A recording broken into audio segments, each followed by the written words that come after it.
Puis c'est une semaine consacrée à la presse qui débute aujourd'hui dans les établissements scolaires. Près de 19 000 collèges et lycées y participent. Ces établissements accueilleront jusqu'à samedi des journalistes et des formateurs pour apprendre aux élèves à débusquer les fausses informations, les fameuses fake news, un phénomène exacerbé depuis le début de la crise sanitaire. Et Yasmina Katou, les adolescents qui sont constamment connectés sur Internet sont en première ligne. Oui, sur les réseaux sociaux, les fausses informations se répandent presque aussi vite que le Covid. Les rumeurs deviennent ensuite des sujets de discussion entre élèves. Nicolas, prof d'économie au lycée, se rappelle d'une anecdote en plein cours. Cet élève qui déclare en classe sur le ton de la plus claire évidence que le gouvernement chinois a manufacturé le coronavirus dans le but de réduire sa population.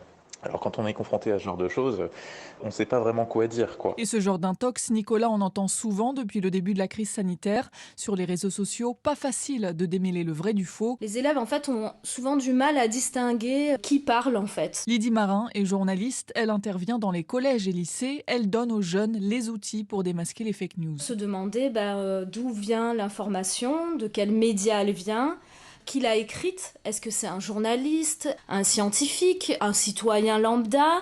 Se poser la question, finalement, est-ce qu'il y a les bons éléments pour faire confiance à cette information? Après ces ateliers, Lydie espère qu'avant chaque partage, retweet d'une info, les adolescents s'interrogeront sur la véracité des propos.